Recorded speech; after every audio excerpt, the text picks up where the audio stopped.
परम पूज्य प्रातः स्मरणीय त्याग मूर्ति वीतराग परम तपस्वी, हम सब के प्रेरणा स्रोत, मार्गदर्शक, निस्वार्थ भाव से देश और समाज की सेवा करने वाले, परहित और पर उपकार की साक्षात मूर्ति,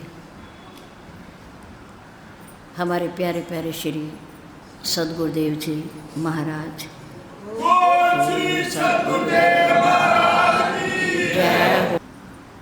अर्चनीय वंदनीय धर्म स्वरूप पूर्व समाज, भक्ति स्वरूपा मातृशक्ति, प्यारे बहनों,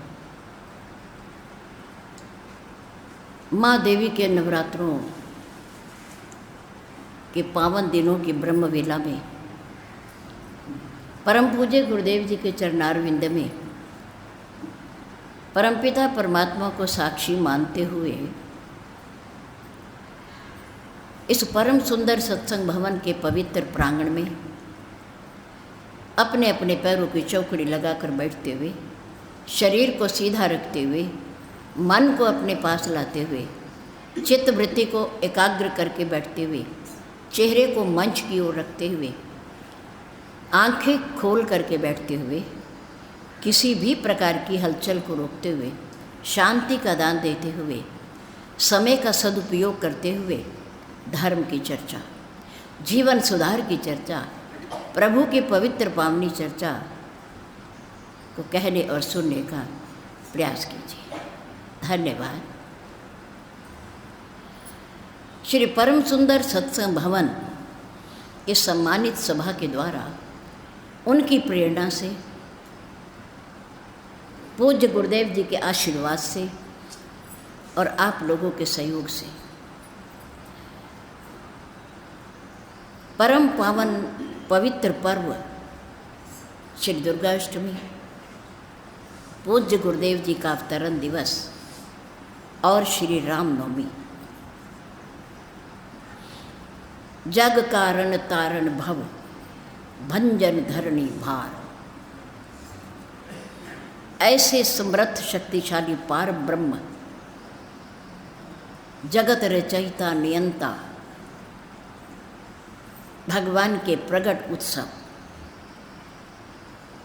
के विषय में 8 दिन का समय निश्चय किया गया, जिसमें आज दूसरा दिन है। पूरा शहर परिचित है कि श्री रामनवमी का पावन पर्व किशनपुरा के भव्य मंदिर में मनाया जाता है। आज से नहीं, कितने वर्षों से? 50वां बरस है इस बार, यानी कि 49 बरस व्यतीत हो गए हैं। बहुत लंबी अवधि है और हम मनाते आ रहे हैं और सबको पता है। बिना प्रभु के मर्जी के और इच्छा के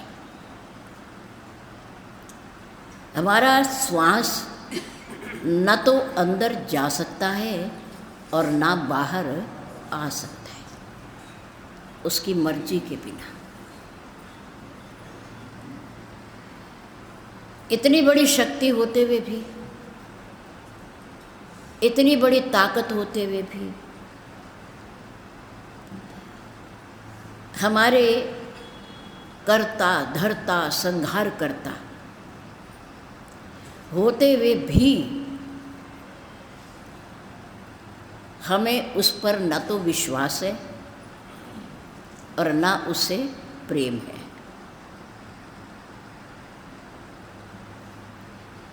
और ना हमारे मन के अंदर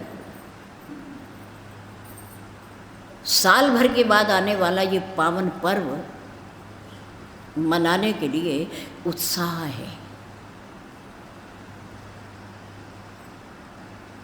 पर्व श्री रामनवमी, जबकि इस वर्ष आपको पता है कि भगवान प्रभु पार ब्रह्म ईश्वर अपनी प्रगट स्थली पर, अपनी जन्म स्थली पर आप लोगों के प्रयास से, लंबे संघर्ष के बाद, कुर्बानियों के बाद अपने गर्भगृह में विराजमान पता नहीं क्या 22 जनवरी को सन 2024 को आपने क्या देखा, सुना है? ये बहुत सुंदर अवसर, इस समय जो दुनिया में विद्यमान है, आप और आपका परिवार, उन्होंने नेत्र भर करके वह उत्सव देखा है जो श्री अवध जी में हुआ। आप लोगों ने देखा है। 5 बरस के लला प्रभु राम विराजमान हुए।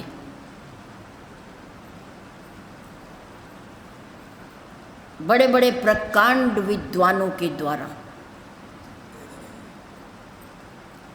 11-11 दिन तक पूजा अर्चना वेद मंत्रों से और विधि के अनुसार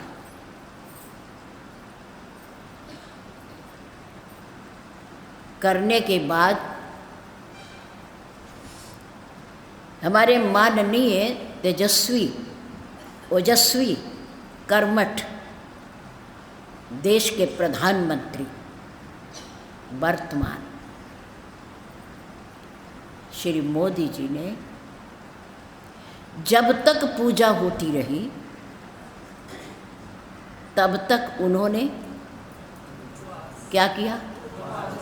व्रत रखा, उपवास रखा।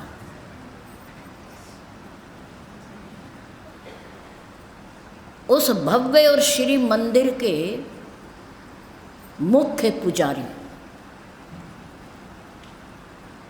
उन्होंने ध्वनि प्रसारण यंत्र पर खड़े होकर के पूरे देश और विदेश को साक्षी बनाकर सबको बताया कि इनके कर कमलों के द्वारा भगवान श्री राम लला विराजमान होने हैं, इसलिए भाव पवित्र होना चाहिए, शुद्ध होना चाहिए, सात्विक वृत्ति होनी चाहिए। इसके लिए उन्होंने कहा कि आपको 3 दिन का उपवास करना है, तामसिक किसी वस्तु का भोजन नहीं करना, जमीन पर सोना है,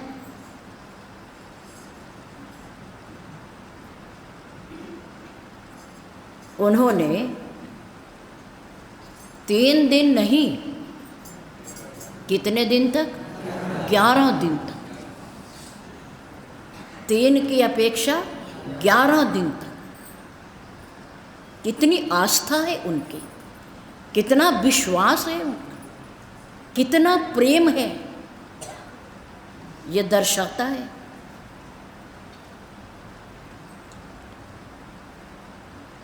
उन्होंने कहा, माननीय प्रधानमंत्री जी 12-22 पर यहाँ उतरेंगे और शरीर की शुद्धि, वस्त्रों की शुद्धि करेंगे, उसके बाद पूजन में बैठेंगे। 12-25 तक पूजन होगा। और फिर 12:29 पर रामलला आकर के अपने गर्भगृह में विराजमान हो जाएंगे।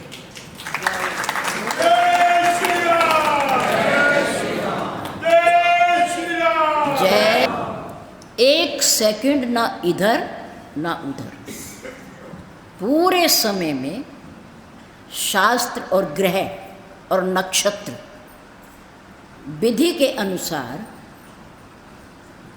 उन्होंने 12:29 पर रामलला को विराजमान कर दिया। सूर्य कुल के सूर्य, जगत को प्रकाशित करने वाले परमात्मा जब अपने गर्भगृह में विराजमान हुए, उस समय उनके दर्शनार्थ सृष्टि को प्रकाश देने वाला सूर्य आकाश पर आकर खड़ा हो गया। कई दिन से कोहरा चल रहा था, धुंध चल रही थी, सूर्य भगवान के दर्शन नहीं हो रहे थे और हम सोच रहे थे कार्यक्रम खुले में है, पता नहीं बैठा जाएगा या नहीं, कैसे होगा। लेकिन अद्भुत चमत्कार, शक्ति, सूर्य कुल के सूर्य परमपिता परमात्मा के विराजमान होते ही सूरज ने भी अपनी किरणें फैला दी, सामने आकर के खड़ा हो गया। और जिन इंजीनियर्स, वैज्ञानिक लोग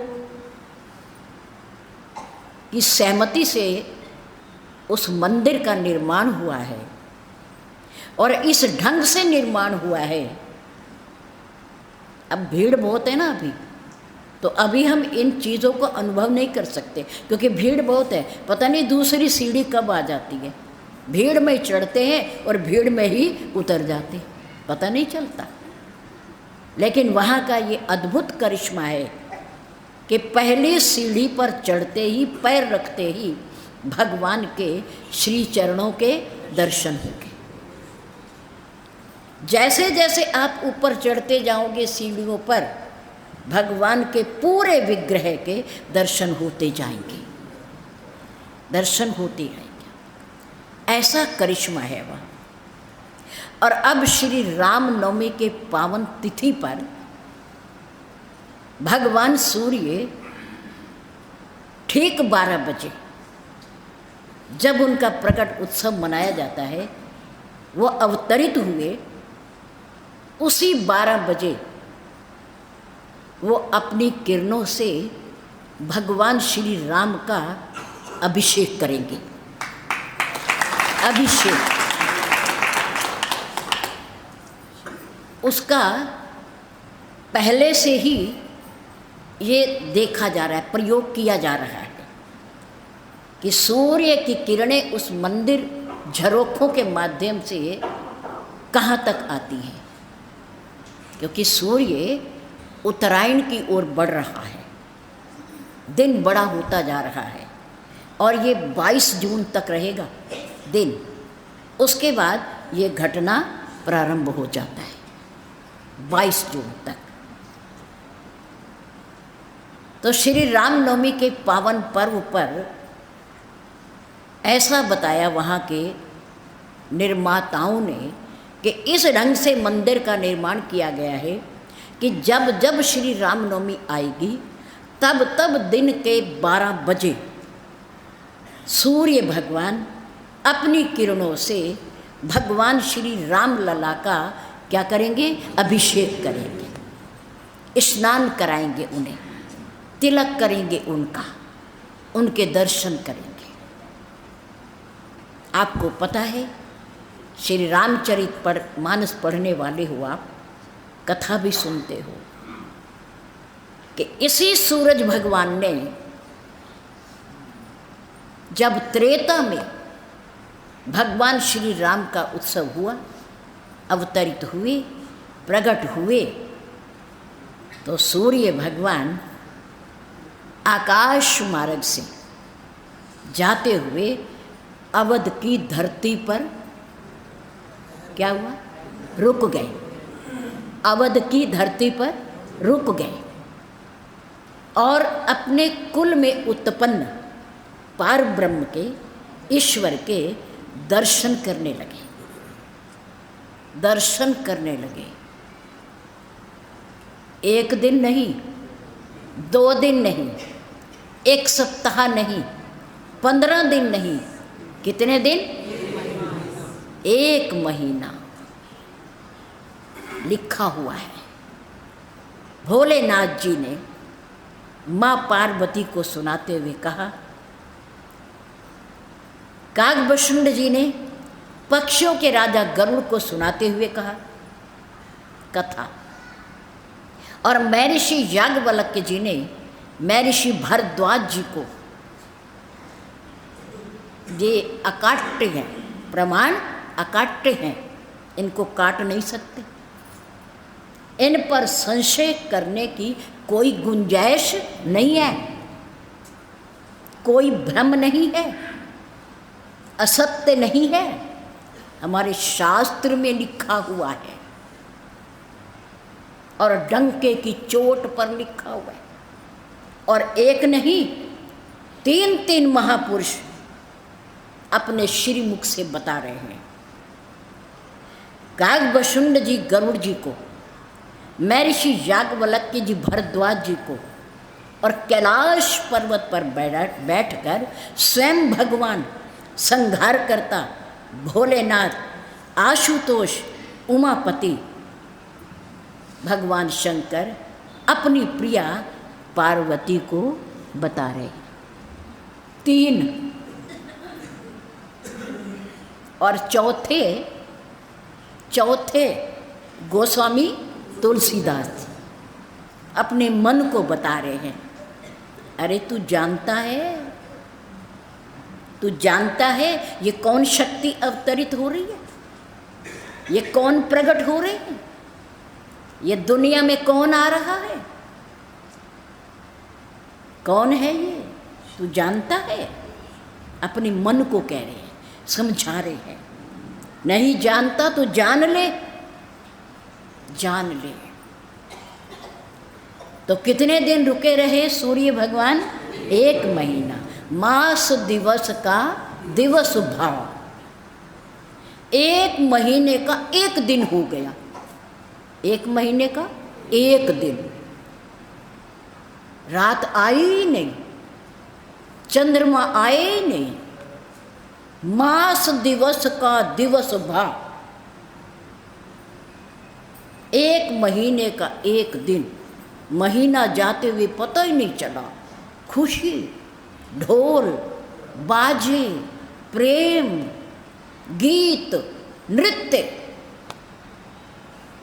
उत्सव। 1 महीना कब बीत गया ना सूर्य भगवान को पता और ना अयोध्या की जनता को पता, किसी को नहीं पता। ऐसा कब होता है? जब हमें किसी से प्रेम होता है, ममता होती है, लगाव होता है, आसक्ति होती है। ऐसा तब होता है। बीमार भी खड़ा हो जाता है। जब कोई प्रेमी आ जाता है, अपना आ जाता है, जिससे ममता होती है वो आ जाता है, तो बीमार व्यक्ति भी खड़ा हो, रोगी भी खड़ा हो जाता है। जिसे चला नहीं जाता वो भी चलने लगता है। अयोध्या में ऐसी ही स्थिति है।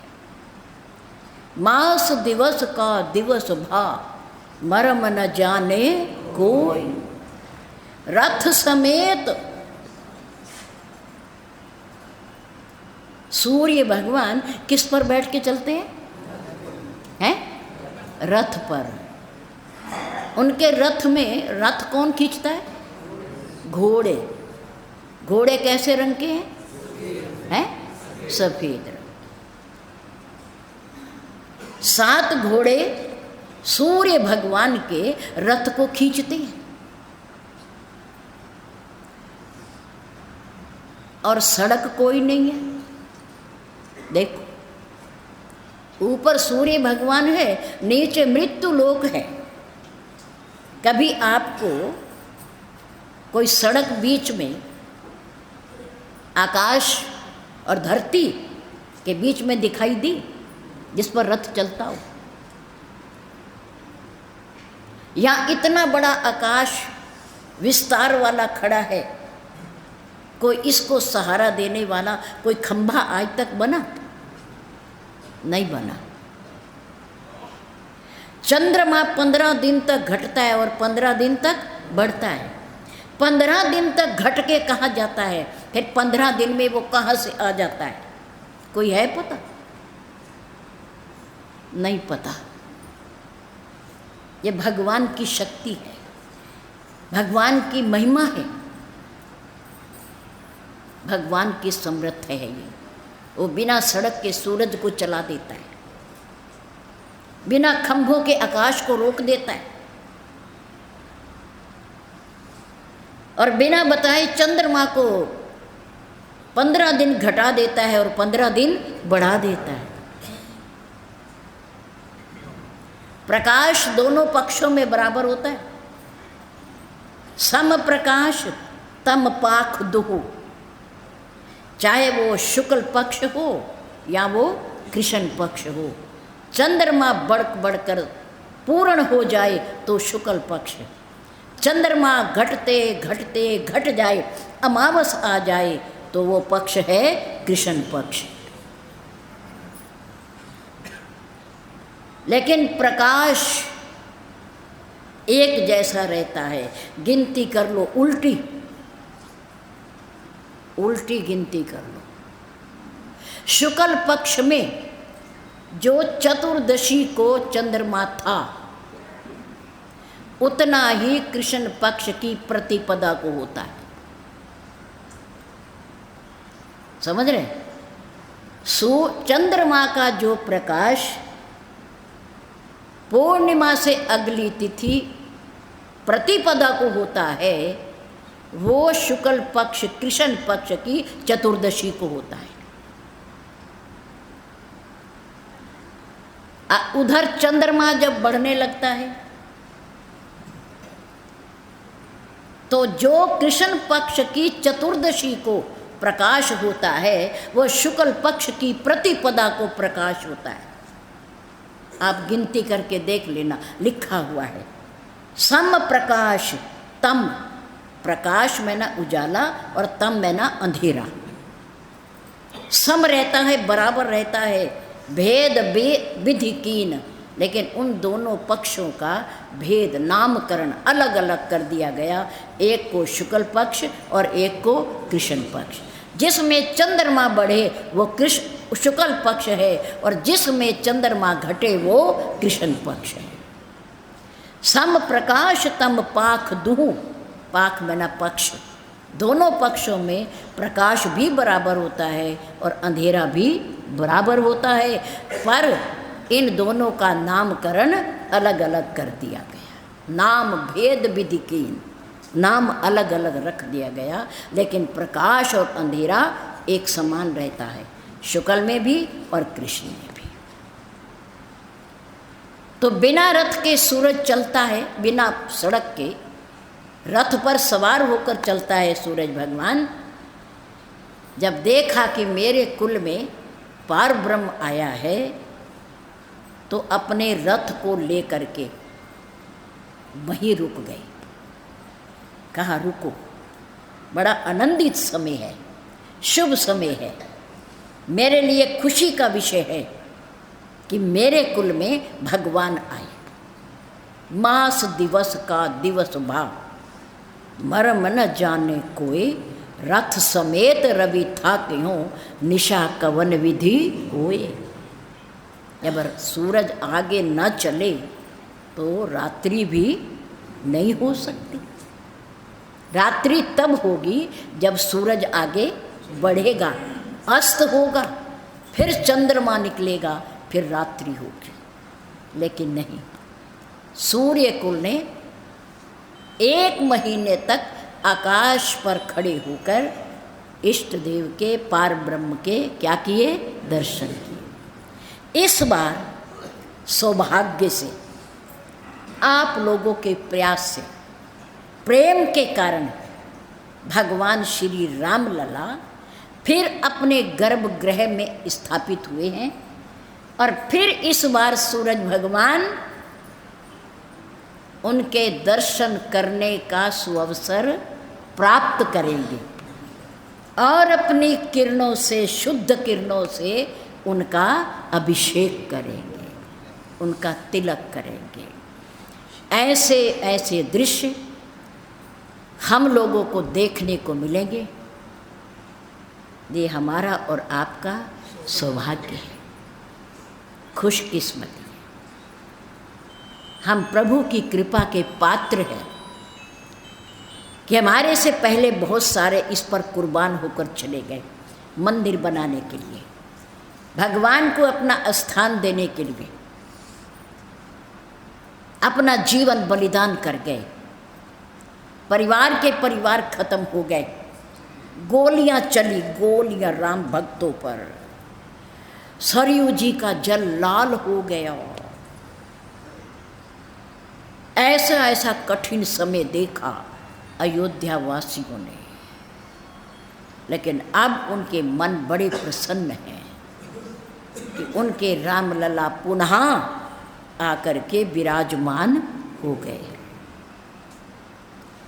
ये प्रभु से प्रेम कीजिए, विश्वास रखिए,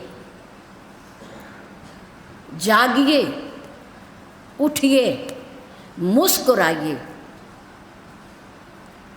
और अपने सद्गुरुदेव और परम पिता परमात्मा का धन्यवाद कीजिए।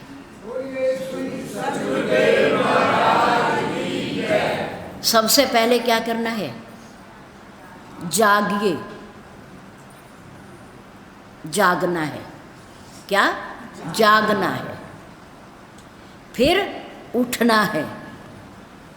जागिए, उठिए, मुस्कुराइए और धन्यवाद कीजिए पूज्य माता पिता का, पूज्य सद्गुरुदेव का और अपने परमपिता परमात्मा।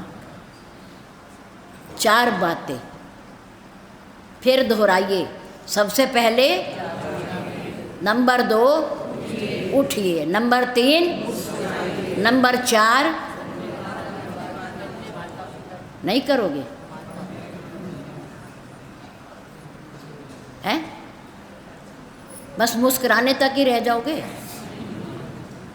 उठिए, जागिए, उठिए, मुस्कुराइए, धन्यवाद कीजिए। किसका?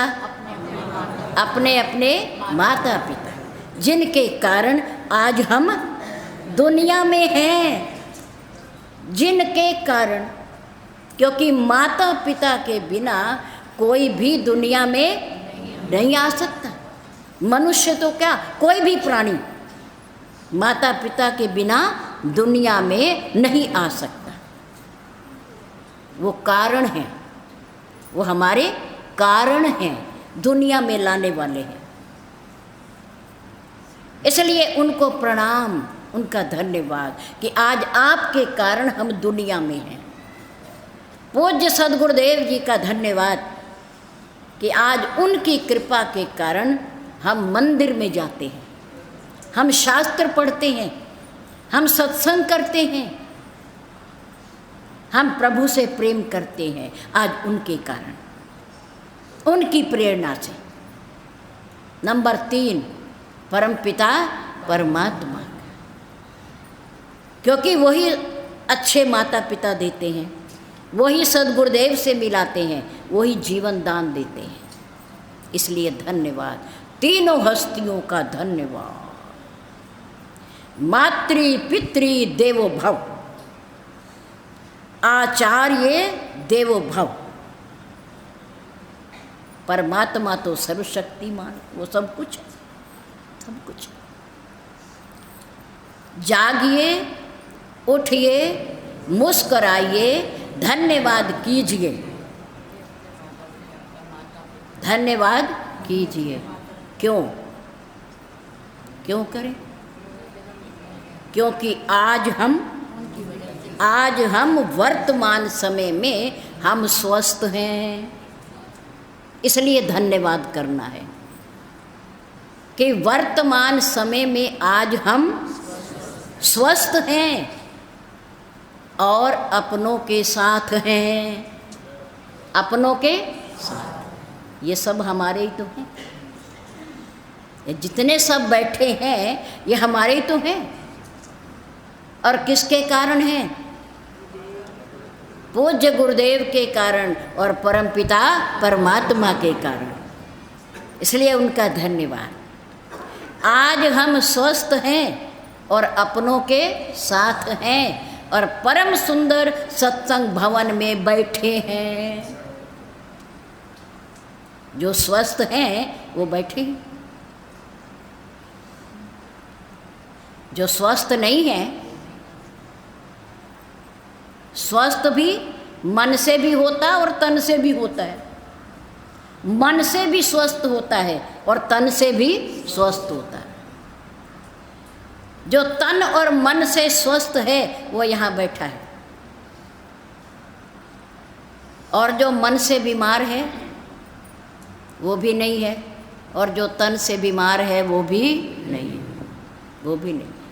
इसलिए धन्यवाद कीजिए, जागिए, उठिए, मुस्कुराइए, धन्यवाद कीजिए परमपिता परमात्मा का, पूज्य सद्गुरुदेव का और अपने माता पिता का, कि आपकी कृपा के कारण हम स्वस्थ हैं, अपनों के साथ हैं, सत्संग में बैठे हैं, मंदिर में आए हैं।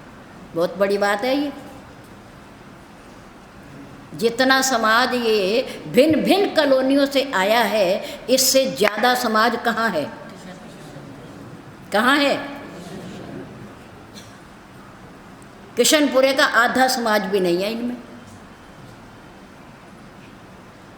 और मन के बीमार हैं, वो मन के बीमार हैं, उनका मन नहीं हुआ वहाँ आने को। यहाँ मन स्वस्थ होता, मन ठीक होता तो अपने आप उन्हें यहाँ ले आता वो। इसलिए परमात्मा का धन्यवाद, ईश्वर का धन्यवाद। पूज्य गुरुदेव जी की और पूज्य माता पिता की उंगली पकड़कर चलिए, सूत्र है ये। पूज्य माता पिता और पूज्य सद्गुरुदेव की उंगली पकड़कर चलिए, फिर क्या होगा? फिर दुनिया वालों के कभी पैर नहीं पकड़ने पड़ेंगे। इनकी उंगली पकड़ लो, फिर दुनिया वालों के पैर पकड़ने की ज़रूरत नहीं है, सब कुछ यही पूरा कर देंगे। माता पिता और सद्गुरुदेव यहीं से पूर्ण हो जाएगा। हर इच्छा पूर्ण होगी। अगर दुनिया में सुखपूर्वक जीना है तो एक काम करो, क्या कि झुक कर चलो, झुक कर। जीवन में, इस दुनिया में विकारों और भोगों से भरी हुई दुनिया में अगर सुखपूर्वक जीना है तो थोड़ा झुक कर चलो। फिर देखो कि परमात्मा हमें कितना ऊपर उठा देगा। ऊपर उठने के लिए पहले झुकना पड़ता है, झुकना पड़ता है। बड़ों के आगे झुकना चाहिए, माता पिता के आगे झुकना चाहिए, सदगुरुदेव के आगे झुकना चाहिए और परमात्मा के आगे झुकना चाहिए। ये झुकने की जगह है।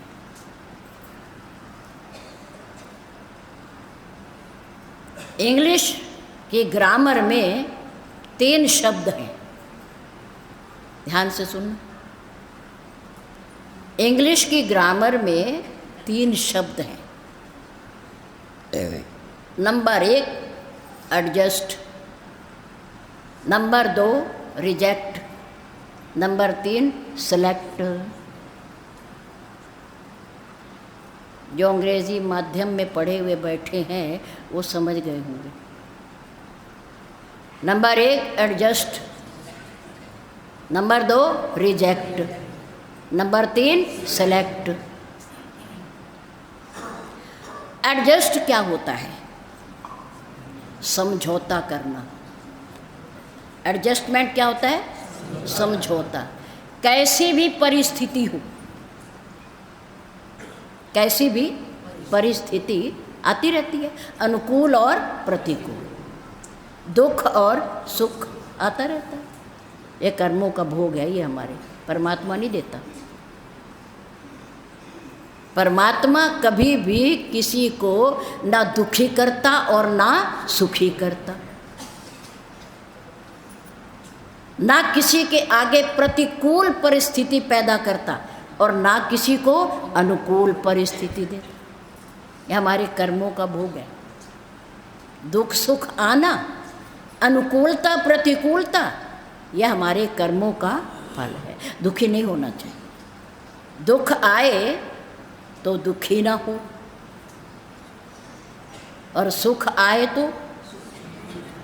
ज़्यादा प्रसन्न ना हो, क्योंकि ये भी रहने वाला नहीं है, ये भी चला जाएगा। सुख चला गया तो दुख भी चला जाएगा। उदास नहीं होना, निराश नहीं होना, हमारे ही तो कर्म है। किसी को क्या दोष है? काहू ना कोऊ सुख दुख कर दाता, निज कृत कर्म भोग सब भ्राता। सकल पदार्थ है जग माही, कर्महीन नर पावत ना। जो जस करहि सो तस फल चाख। प्रमाण है शास्त्रों। जैसा हम करेंगे, कुछ समय बाद, सालों बाद, घंटों बाद, दिनों बाद, अगले जन्मों तक हमारे सामने ही आएगा, हमारे सामने आने वाला है। तो घबराहट किस बात की? नहीं। एडजस्ट, जो व्यक्ति परिवार में रहता हुआ, समाज में रहता हुआ एडजस्टमेंट कर लेता है, अपने आप को अपने परिवार के अनुकूल या समाज के अनुकूल समझौता कर लेता है, उसे तो लोग सेलेक्ट कर लेते हैं, उसे स्वीकार कर लेते हैं। सेलेक्ट मीन स्वीकार कर लेते हैं। और जो नहीं करता, अपनी मनमानी पर रहता है, अपने मनाने पर जोर देता है, अपनी बात को ऊपर रखना चाहता है, उसे लोग रिजेक्ट कर देते हैं, अस्वीकार कर देते हैं। जो दुनिया में, परिवार में, समाज में अनुकूल प्रतिकूल परिस्थितियों से, जीवन में आने वाले दुख सुख, परिवार में आने वाले उतार चढ़ाव में अपने आप को एडजस्ट कर लेता है, लोग उसे सेलेक्ट कर लेते हैं, अपना मान लेते हैं, स्वीकार कर लेते हैं, अपनों में शामिल कर लेते हैं। लेकिन जो एडजस्टमेंट नहीं करता, उसे लोग रिजेक्ट कर देते हैं कि ये हमारे काम का नहीं है, ये हमारी हर बात काटता है, हमारे आगे बोलता है, अच्छी बात को भी नहीं मानने को तैयार होता, इसे दूर करो। अस्वीकार। इसका प्रमाण हमारे श्री रामचरितमानस में है। गोस्वामी तुलसीदास जी ने लिखा। भोलेनाथ जी ने माँ पार्वती को बताया, पार्वती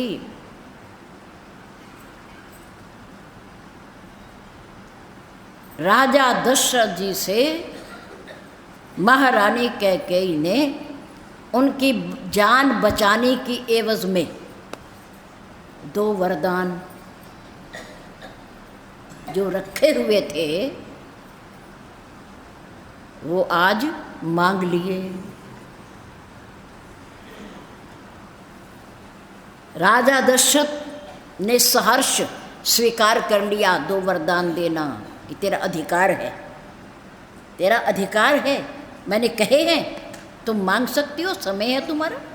और मेरे लिए भी खुशी का समय है क्योंकि मैं अपने प्यारे प्यारे अपने पुत्र ज्येष्ठ पुत्र राम को युवराज पद दे रहा हूँ। खुशी के समय अवसर है, मांग ले जो मांगना। कैकेयी ने कहा दोगे, जो मांगूंगी दोगे। राजा दशरथ ने कहा क्यों नहीं दूंगा। रघुकुल रीत सदा चली आए, प्राण जाए पर वचन न जाए। महारानी मैं उस कुल में पैदा हुआ हूँ जिस कुल में पैदा होने वाले राजा क्षत्रिय लोग अपने प्राणों की कुर्बानी तो दे देते हैं पर अपने वचन को कभी टालते नहीं हैं। मैं ऐसे कुल में पैदा हूँ, जरूर दूंगा। दासी मंथरा ने पढ़ा रखा है कि राजा की भोली भोली बातों में नहीं आना। तुम भोली हो, राजा तुमसे बहुत प्यार करते, आज मौके का लाभ उठाना है तुम्हें। अपने पुत्र को राज मांगना है और राम को वनवास मांगना है। एक बार महारानी कैकेयी भी डर गई क्योंकि राम से वो भी तो प्यार करती है नहीं, और अपने बेटे से अधिक प्यार करती है, ज़्यादा प्यार करती है। उसने कहा ये तो ठीक है मंथरा कि मैं अपने बेटे को राम की जगह राज मांगूं, लेकिन राम को वनवास क्यों, उन्हें वनवास क्यों। मंथरा शरीर से कैसी है, ऊबड़ खाबड़ है, सीधी नहीं है वो, तो उसकी बातें भी सीधी नहीं है। तो तुम भोली हो, तुम अपने बेटा को राजा तो बनाना चाहती हो और राम को वनवास नहीं देना चाहती, राम को अलग नहीं करना चाहती। तो याद रखना क्या कि इस प्रजा में चारों भाइयों में से अगर राजा के रूप में किसी को देखना चाहते हैं तो वो कौन है, वो कौन है, राम है। क्योंकि राम के अंदर वो गुण है, राम इसके योग्य है युवराज बनने के। महर्षि वशिष्ठ भी कह रहे हैं और राजा दशरथ भी कह रहे हैं और प्रजा मंत्री भी कह रहे हैं कि राम ही राजा बने। मंथरा ने कहा महारानी अगर राम को अवध से दूर नहीं करोगी तो राजा तो तुम्हारी बात मान लेंगे, लेकिन प्रजा बिल्कुल भी मानने को तैयार नहीं है। वो विद्रोह कर देगी, झगड़ा हो जाएगा, लड़ाई हो जाएगी। और भरत छोटा भी है, राम बड़े हैं, और परंपरा का है कि जो राजा का ज्येष्ठ पुत्र होगा और योग्य होगा वो राजा बनेगा, वो राजा बनेगा।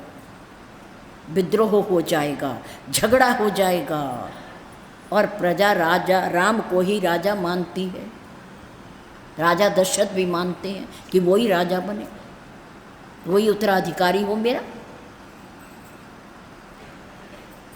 कैकेयी ने कहा हाँ बात तो ठीक है, ठीक कह रही हो। भरत राजा तभी बनेगा जब राम यहाँ न रहे, उनकी अनुपस्थिति में। बन सकता है। मांग लिया महारानी कैकेयी ने। राजा दशरथ ने अनुनय विनय की, हाथ जोड़े, रानी मोरे भरत राम दुई आंखी। भरत और राम मेरी दो आंखें हैं, एक दाईं और एक बाईं।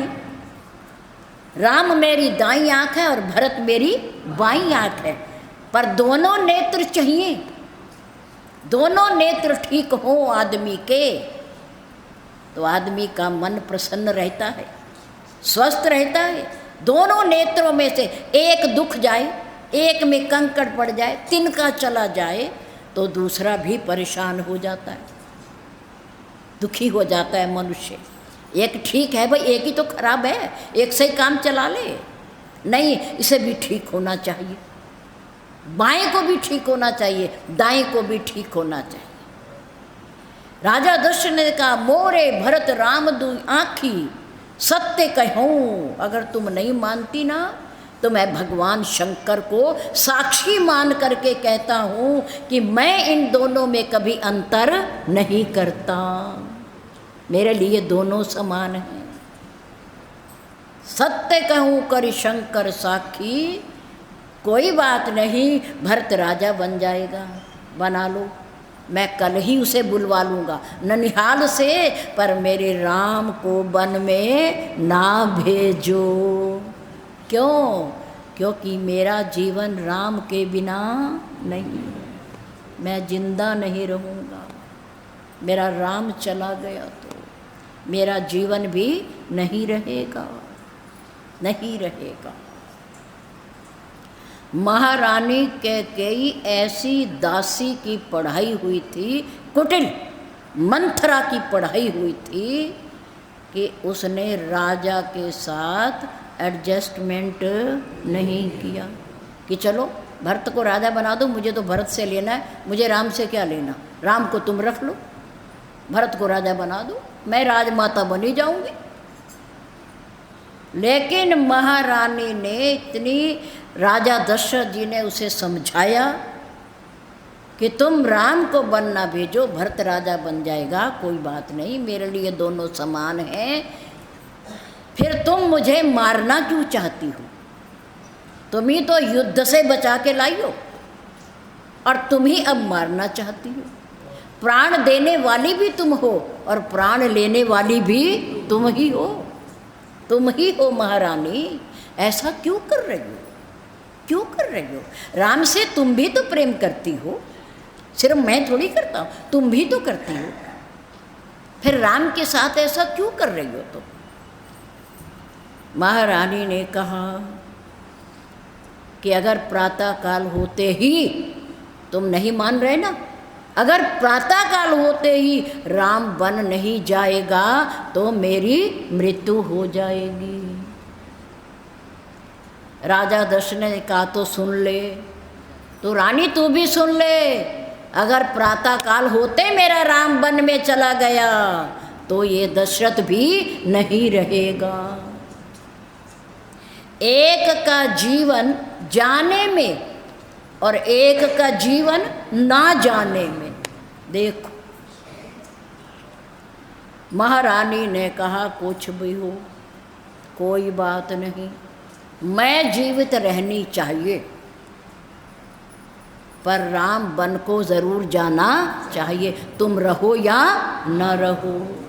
को कितनी कठोर बात है एक महिला के लिए, एक महिला के लिए कितनी कठिन बात है अपने सुहाग के प्रति, कि राम बन जाएगा, तुम रहो या न रहो, न रहो।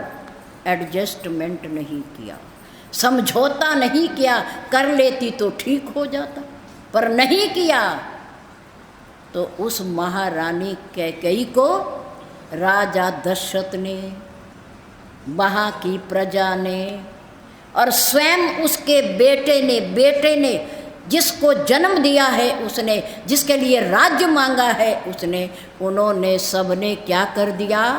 रिजेक्ट कर दिया। महारानी जिसको राजा दशरथ इतना प्यार करते हैं, इतना प्यार करते हैं, लेकिन परिस्थिति से उसने समझौता नहीं किया। महारानी कैकेयी ने कर लेती तो दुर्घटना बच जाती, ना होती, पर उसने नहीं किया समझौता। इसलिए राजा दशरथ ने कहा कि मुझे इसके महल से ले चलो, मैं इसके महल में रहने वाला नहीं। राजा दशरथ की 3 रानियां, कितनी कितनी है? अपने आप भी याद रखा करो, बच्चों को भी बताया करो, स्कूल में पूछ लेते हैं ये राजा दशरथ की कितनी रानियां थी और उनके कितने पुत्र थे, उनके क्या क्या नाम थे, पूछ लेते हैं। और पूछना भी चाहिए, हमारा शास्त्र है, ये जानकारी होनी चाहिए। 3 रानियां, कितनी? सबसे बड़ी रानी कौन है? महारानी कौशल्या। नंबर 2 पर कौन है? सुमित्रा। महारानी बीच वाली है, ये बीच वाली। और सबसे छोटी कौन सी है? महारानी कैकेयी। 3 रानियां हैं और 3 रानियों के पुत्र कितने हैं? पुत्र कितने हैं? महारानी कौशल्या के कौन है? श्री राम कहो। कौन है? श्री राम भगवान का अवतार है। और महारानी सुमित्रा के कितने हैं? कौन कौन से हैं? श्री लक्ष्मण जी और श्री शत्रुघ्न जी। त्रेता में हुए थे, हम थे कोई वहाँ? कब हुए? त्रेता युग में हुए, हम वहाँ थे नहीं। अगर होंगे तो पता नहीं कौन सी योनि में होंगे। और फिर वो राजा के पुत्र हैं, राजकुमार हैं, सम्मानित हैं, और फिर देवताओं के अंश हैं, वो श्री बोलना चाहिए। और महारानी कैकेयी के कौन हैं? श्री भरतलाल जी। कौन है? श्री भरतलाल। रानियां 3 हैं और पुत्र 4 हैं। पदार्थ भी दुनिया में 4 ही हैं, जानते हो? पदार्थ भी दुनिया में 4 ही है। कौन कौन से हैं? नंबर 1 धर्म, नंबर 1 नंबर 2, नंबर 3 काम, नंबर 4 मोक्ष। कितने हैं? 4 पदार्थ हैं। सबसे पहले धर्म, धर्म की रक्षा। धर्म हमारा साथ देता है, कोई साथ दे या ना दे, धर्म हमारा साथ देता है, हमारे साथ ही आता है और साथ ही जाता है, याद रखो। धर्म रक्षति रक्षतः, जो धर्म की रक्षा करता है, धर्म उसकी रक्षा करता है। नंबर 1 पर धर्म है, नंबर 2 पर अर्थ है, अर्थ में ना धन संपत्ति, धन संपत्ति। नंबर 3 काम, कामनाएं, इच्छाएं, तृष्णाएं। और नंबर 4 पर है मोक्ष, मुक्ति, बंधनों से छूटना। 4 ही पदार्थ हैं। 4 पदार्थ सबके पास आ जाएं, सबको मिल सकते हैं, सब उसके अधिकारी हैं। चारों के चारों पदार्थ। गोस्वामी तुलसीदास जी ने लिखा, क्या लिखा? प्रिय पे तो मात है, प्रिय माता पिता, प्रिय माता पिता, प्रिय पे तो मात, प्राण सम जाके, 4 पदार्थ तर कलता करतलता। जिसको अपने पूज्य माता पिता प्राणों के समान प्रिय हैं, उनकी सेवा करता है, आज्ञा का पालन करता है, दुनिया से जाने के बाद श्राद्ध करता है, उनके प्रति दान देता है, पुण्य करता है, उनके निमित्त, ऐसे बेटे को 4 पदार्थों के लिए दुनिया में भटकना नहीं पड़ेगा। उसके हथेली पर 4 पदार्थ रखे रहेंगे, जब चाहे दर्शन कर ले। प्रिय पितु मात, प्राण सम जाके चार पदार्थ करतल ताक। करतल में ना हथेली, कर हाथ का तल, बीच वाला हिस्सा करतल, उसके करतल पर हथेली पर रखे रहेंगे जो अपने माता पिता की तन और मन और धन से सेवा करेगा, आज्ञा का पालन करेगा, उसे चार पदार्थों की प्राप्ति के लिए दुनिया में कोई प्रयास नहीं करना पड़ेगा। उनका आशीर्वाद ही बहुत है, उनके आशीर्वाद में ही चारों पदार्थ हैं, चारों पदार्थ हैं। और ये हमारे 3 रानियों के जो 4 भाई हैं, पुत्र हैं, ये चारों पदार्थों का प्रतीक हैं, चारों पदार्थों का। इनमें एक धर्म है, इनमें एक अर्थ है, इनमें एक काम है और इनमें एक मोक्ष है।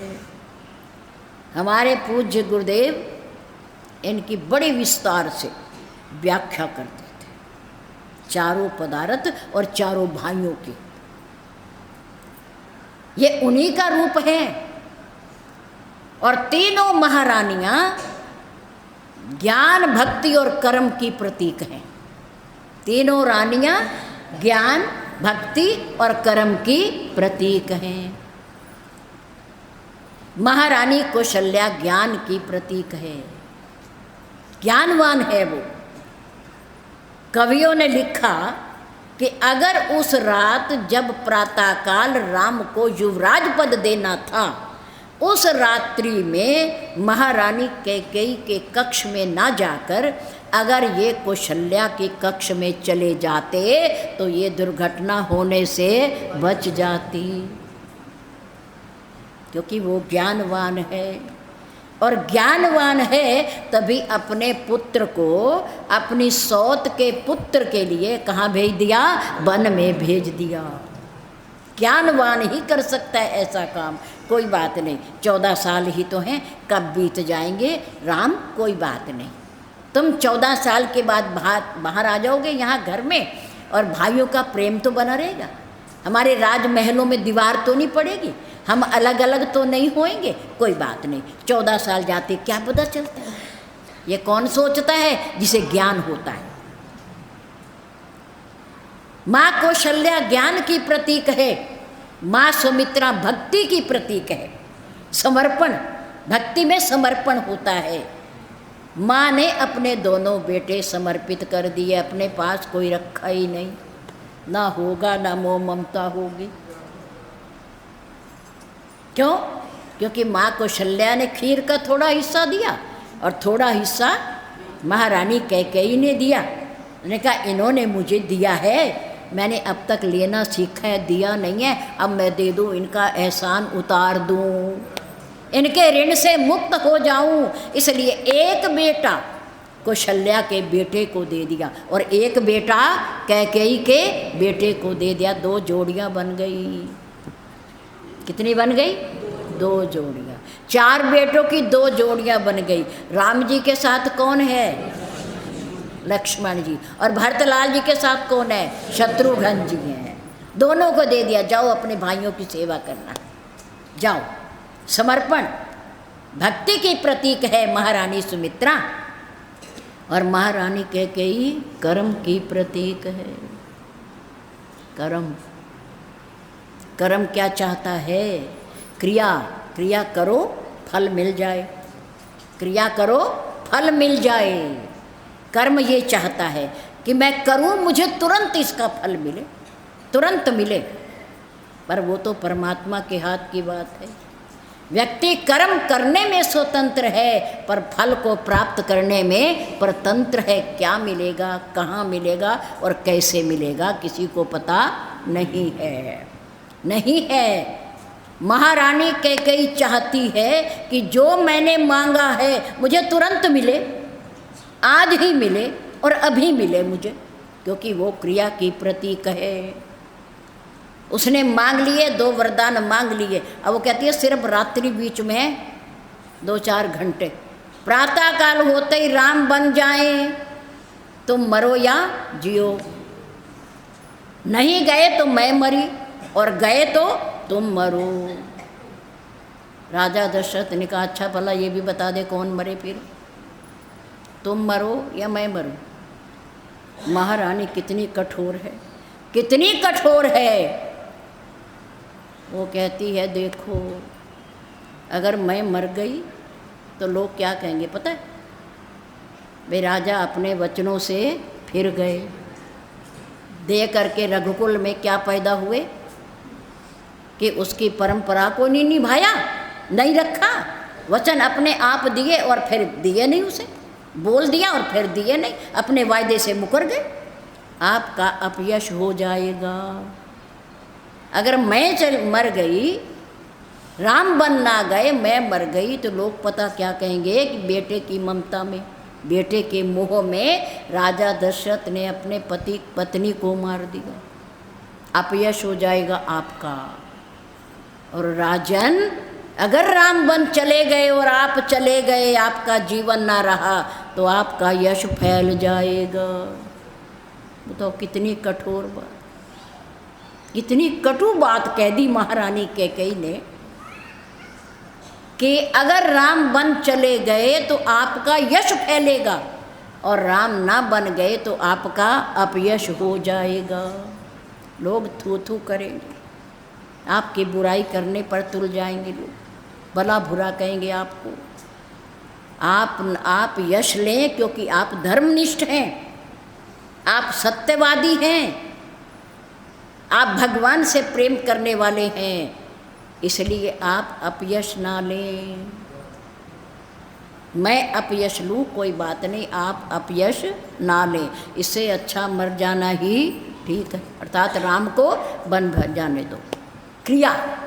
क्रिया चाहती है, कर्म चाहता है कि मैं करूं, कर्म करूं तो उसका फल मुझे तुरंत मिल जाए, तुरंत मिल जाए, इसलिए तुरंत काम हुआ।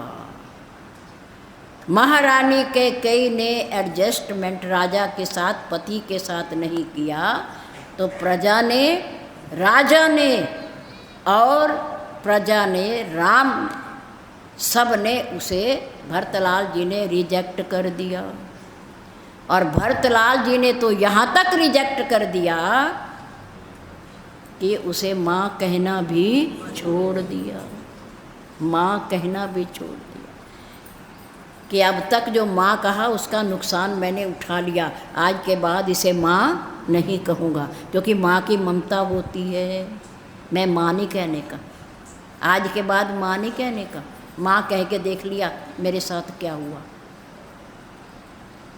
लेकिन राम जी ने परिस्थिति से समझौता कर लिया, राम जी ने समझौता कर लिया, सहर्ष बन जाना स्वीकार कर लिया।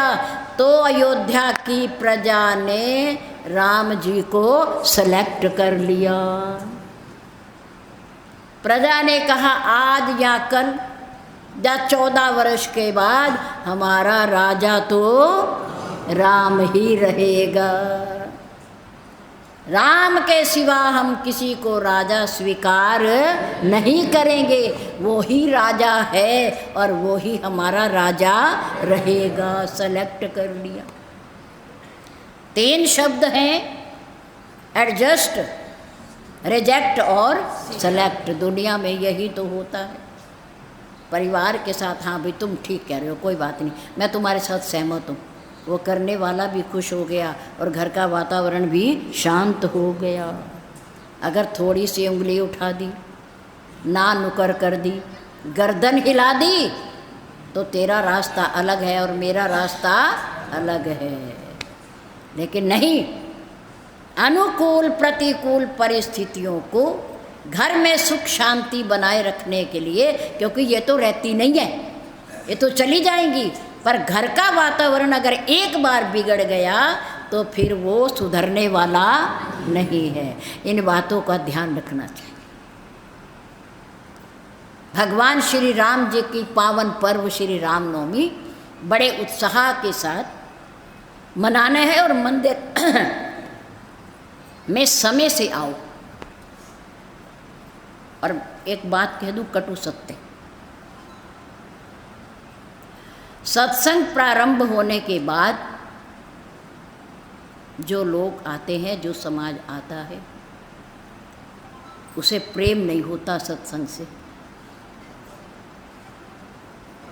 उसके अंदर अहंकार होता है, प्रेम नहीं होता, सम्मान नहीं होता, अभिमान होता है। जिसे प्रेम होता है, सम्मान होता है, विश्वास होता है, वो समय से पहले आकर बैठता है।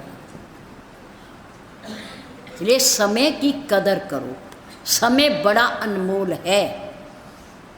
ये पूरी सृष्टि, चांद, सूरज, धरती जो भी चल रहा है, किसके अंदर?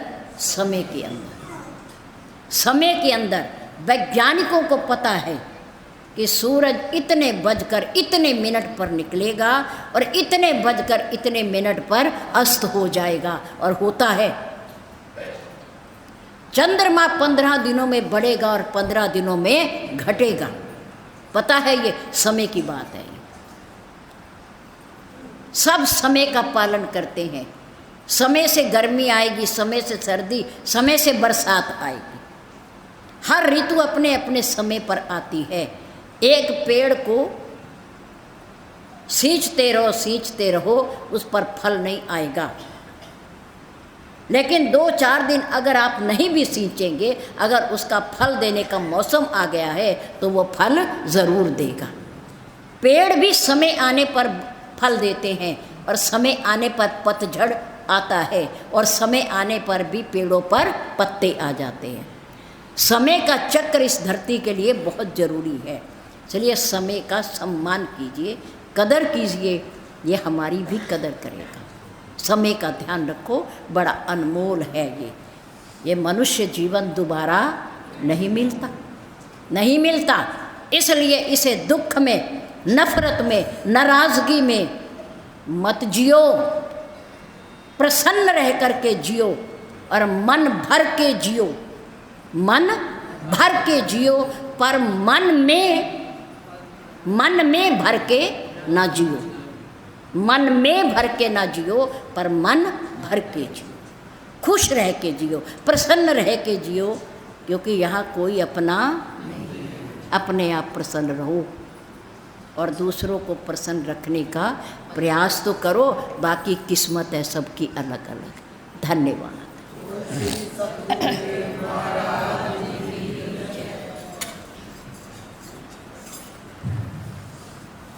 आज का प्रसाद हमारे